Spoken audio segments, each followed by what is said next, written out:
జయలలిత తెలుగులో చేసిన సినిమాలు చాలా ఎక్కువే. అప్పట్లో ఎన్టీఆర్, ఏఎన్నార్, శోభన్ బాబు ఇలా అందరూ నటులతో కలిసి హీరోయిన్గా నటించి తెలుగులో తన మార్క్ని చూపించింది. అంతేకాదు తమిళంలో సైతం హీరోయిన్గా తన విశ్వరూపాన్ని చూపించింది. 1964వ సంవత్సరంలో తెలుగులో మనుషులు మమతలు సినిమాతో పరిచయమైంది. నిజానికి అప్పటికే ఆమె కన్నడంలో పలు సినిమాలు చేసేసింది. ఆ సినిమా నుంచి జయలలితకు వరుసగా ఆఫర్లు రావడం మొదలెట్టాయి. ఆస్తిపరులు, ఆమె ఎవరు లాంటి సినిమాల్లో నటించి తన మార్క్ యాక్టింగ్ ని చూపించి తెలుగువారికి మరింత దగ్గరైంది. 1966లో వచ్చిన నవరాత్రి సినిమా, గూఢాచారి 116 సినిమాలు జయలలితను మాస్ ప్రేక్షకులకు దగ్గర చేస్తే, గోపాలుడు భూపాలుడు, బ్రహ్మచారి సినిమాలు క్లాస్ ఆడియన్స్ ని దగ్గరకు చేశాయి. 1968లో వచ్చిన సుఖదుఖాలు సినిమాతో మంచి హిట్ ని అందుకుంది. బాగ్దాద్ గజదొంగ, తెక్కశంకరయ్య, కదలడు వదలడు, చిక్కడు దొరకడు ఇలాంటి సినిమాలు జయలలితను ఒక రేంజ్ హీరోయిన్ గా నిలబెట్టాయి. ప్రతి ప్రొడ్యూసర్ కూడా జయలలితను తీసుకోవాలని ఆవిడ ఇల్లు వెతుక్కొని వెళ్లి మరీ క్యూ కట్టేవారంటే ఆమె ఎలాంటి ప్రతిభ కనబరిచిందో అర్థం చేసుకోవచ్చు. ఇక 1969లో గండికోట రహస్యం సినిమాతో బంపర్ హిట్ కొట్టి ఎన్టీఆర్, జయలలితలు హిట్ పెయిర్ గా నిలబడ్డారు.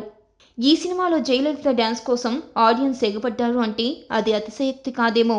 బేసిక్గానే మంచి క్లాసికల్ డాన్సర్ అయిన జయలలిత సినిమాల్లో కూడా తనదైన నృత్యంతో ప్రేక్షకులను ఉర్రూతలూగించింది. అక్కా చెల్లెళ్ళు, ఆలీబాబా 40 దొంగలు, శ్రీకృష్ణ విజయం సినిమాలు జయలలిత ఇమేజ్ ని అమాంతం పెంచేశాయి. కమర్షియల్ సినిమాలు చేస్తూనే జానపద, పౌరాణిక చిత్రాల్లో నటిస్తూ తన ట్రేడ్ మార్క్ యాక్టింగ్ ని చూపించింది. ఒకవైపు తెలుగులో ఎన్ని సినిమాలు చేస్తుందో అంతకు రెట్టింపు సినిమాలు తమిళంలో కూడా చేస్తూ ఫుల్ బిజీ హీరోయిన్ గా మారిపోయింది.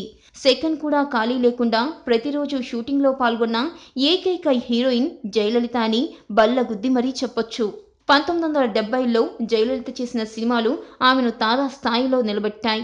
భార్యాబిడ్డలు సినిమాలో వీల్ చైర్లోనే ఉండి ఆమె పలికించిన హావభావాలకు ప్రేక్షకులు నీరాజనాలు పట్టారు.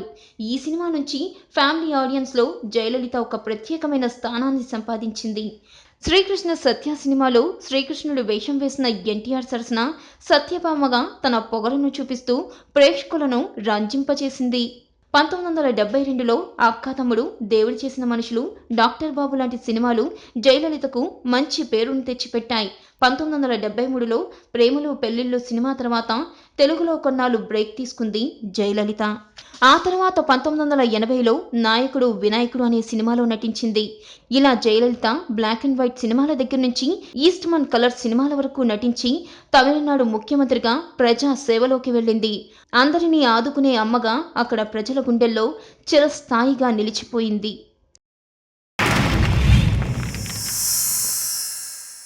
Like and subscribe Eagle Media Works.